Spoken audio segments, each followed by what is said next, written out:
তো আজকে আমি ডিম কিনে নিয়ে আসলাম, মাছের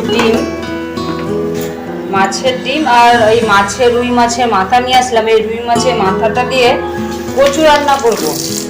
তো এর আগের দিন আমি কচু রান্না করেছিলাম, তো সাধারণভাবেই করেছিলাম। তো আজকে ভাবলাম একটু অন্যরকম ভাবে করি। তো কচুর জন্য রুই মাছের মাথা নিয়ে আসলাম আর ডিমের ঝোল, আর তার সাথে নিয়ে এসেছি এর যে ধনেপাতা। কারণ ধনেপাতা ডিমের ঝোলে যদি একটুখানি দেওয়া যায়, সত্যি কিন্তু খেতে খুব সুন্দর লাগে। তো তার জন্য একটু ধনেপাতা নিয়ে আসলাম আর মাছের ডিম। তো চলো এগুলো ধুয়ে নিই, তারপর কিরকম ভাবে রান্না করছি চলো তোমাদেরকে দেখাই।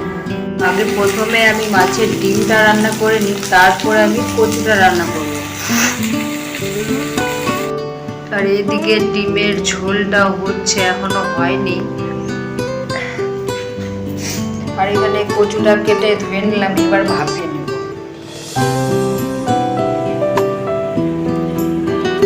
আর এদিকে প্রেসার কুকারে আমি কচুটা ভাপাতে বসিয়ে দিয়েছি, কারণ কচুটাকে ভাপিয়ে নিলাম। আর এখানটায় ছোলা বাদামগুলো সিদ্ধ করে নিয়েছি। এবার কড়াইটা গরম করে দেব।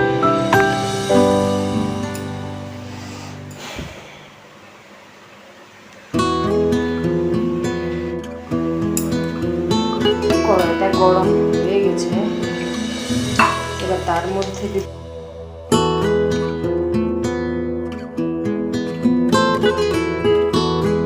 তেলের মধ্যে দিয়েছি কাঁচা লঙ্কা, সরষা, পাঁচফোড়ন আর তেজপাতা।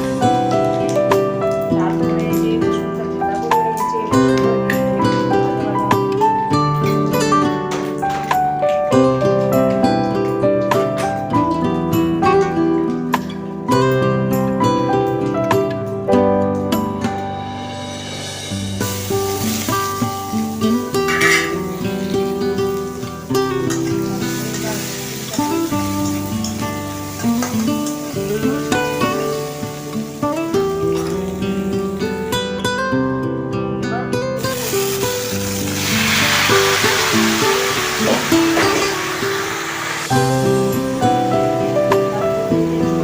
এই মাছের মাথাটাকে আমি হাত দিয়ে ভেঙে নিলাম, তাহলে কড়াইয়ের মধ্যে নাড়ার সুবিধা হবে।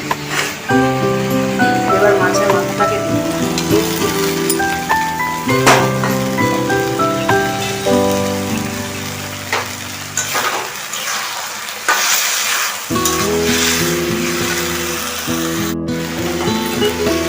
অল্প ধনেপাতা দিব,